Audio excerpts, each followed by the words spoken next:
पिंगलेचे भर्तृहरीवरील प्रेम, त्याच्या कसोटीकरिता पाठविलेला निरोप, त्याचा दुष्परिणाम. अरण्यामध्ये दत्तात्रेयाने अनुग्रह दिल्यानंतर भर्तृहरीने संसार करण्यासाठी त्याजपाशी 12 वर्षांची मुदत मागितली. ती मिळाल्यानंतर तो उज्जैनीस गेला व रात्री भोजन झाल्यानंतर पिंगलेच्या महालांत गेला. महालांत जातांच पिंगलेने त्या सुवर्णाच्या मंचकावरील पुष्पशयवर बसवून त्याची पूजा केली व राजावरील आपले प्रेम व्यक्त केले. ती उभयता अगदी जवळ बसून विनोदाची भाषणे करू लागली. मग राजाने तिला आपल्या डाव्या मांडीवर बसवून तिचे मुके घेतले व सर्वांमध्ये तू माझी आवडती आहेस. आपल्या दोघांच्या कुडी दोन, पण प्राण एकच आहे, अशा भावार्थाची व विनोदाची पुष्कळ भाषणे झाली. नंतर पिंगलेने राजास तांबूल दिला आणि म्हटले, महाराज, ब्रह्मदेवाने आपला जोडा निर्माण केला, त्याप्रमाणे योगही घडून आला. आपली एकमेकावरची प्रीती म्हटली म्हणजे जसे मीठ पाण्यात मिळून एकत्र होते, त्याचप्रमाणे आपल्या दोघांचे मन एक होऊन गेले आहे. परंतु निर्दय कृतांत केव्हा धाड घालील ही भीती आहे.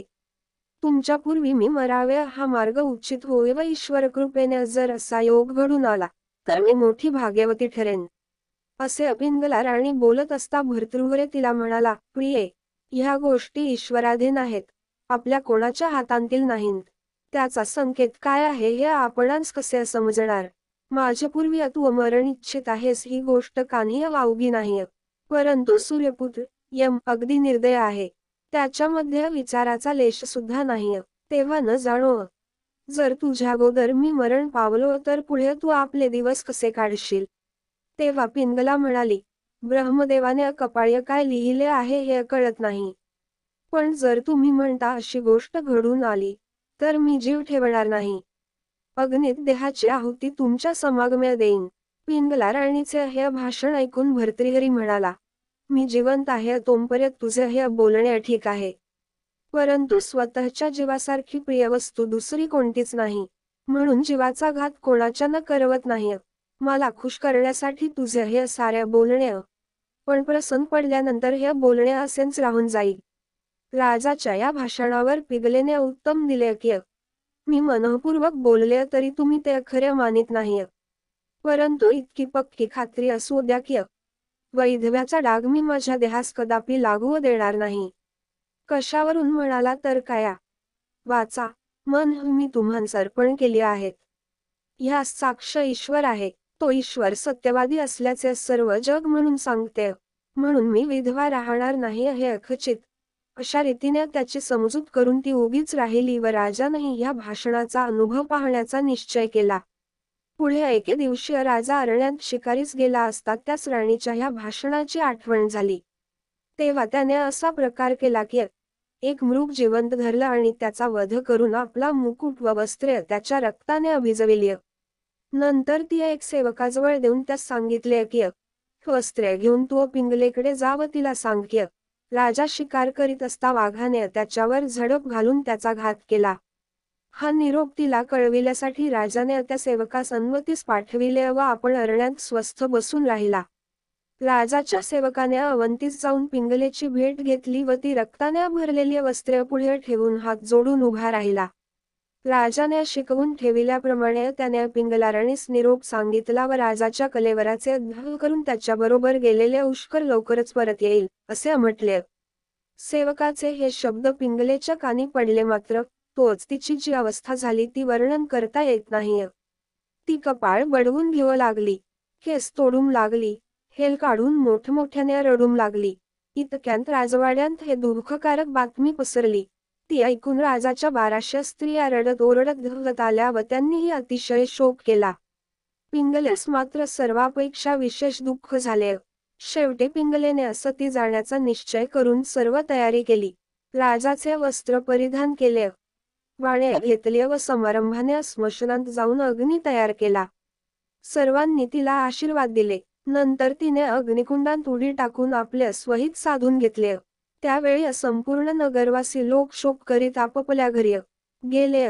इकडे अस्तमान होऊन रात्र झाल्यावर राजा नगरात जावयास निघाला. त्यावेळी आपल्या मरणाची बातमी सांगण्यासाठी राजवाड्यात जो सेवक पाठविला होता त्याची राजास आठवण होऊन त्याच्या मनात नाना प्रकारच्या वाईट कल्पना येऊ लागल्या.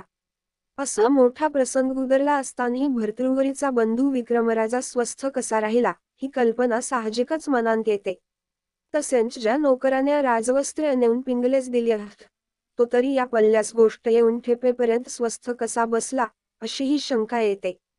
परंतु या गोष्टीविषयींचा विचार करून पाहता असे दिसते की तो सेवक वस्त्रे नेऊन दिल्यानंतर फार वेळ तेथे न राहता तसाच परत भर्तृहरीकडे अरण्यात गेला. परंतु राजा दुसऱ्या रस्त्याने परतल्यामुळे त्यांची चुकामुक झाली. तो सेवक मागाहून त्यांस जाऊन मिळाला.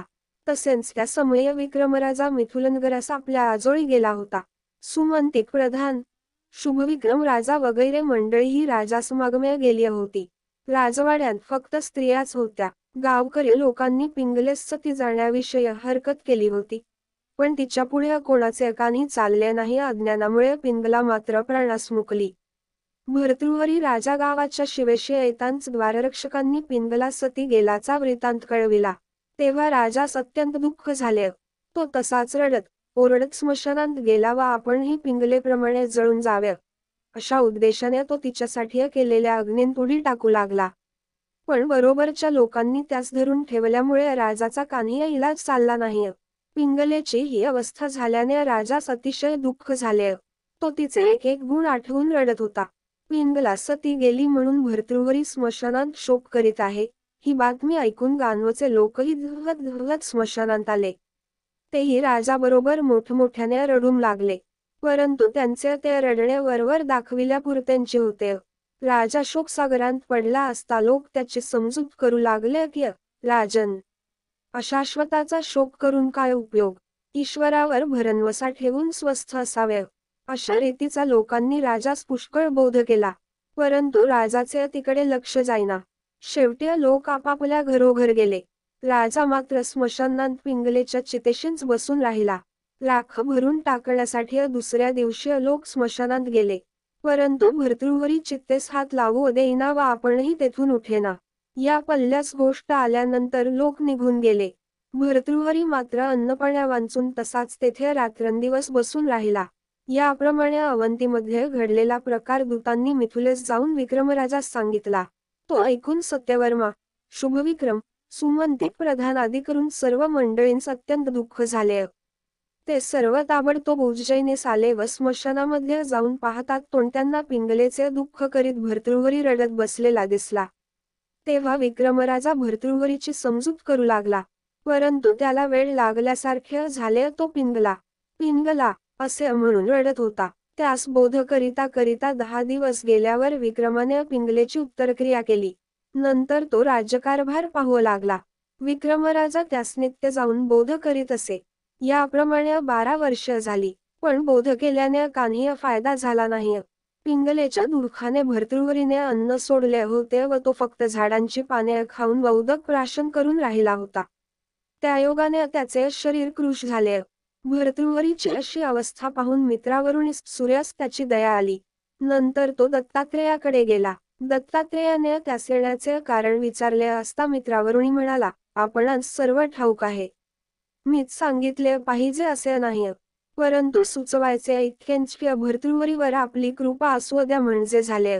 मग मित्रावरूनच दत्तात्रेयाने धीर देऊन भर्तृहरीबद्दल काळजी न वाहता स्वस्थ मनाने जावयास सांगितले व मच्छिंद्रनाथाचा शिष्य गोरक्षनाथ यास मी भर्तृहरीकडे पाठवून त्यास बोध करून ताळ्यावर आणतो, अशा रीतीने मित्रावरूनीची समजूत करून त्याची रवानगी केली.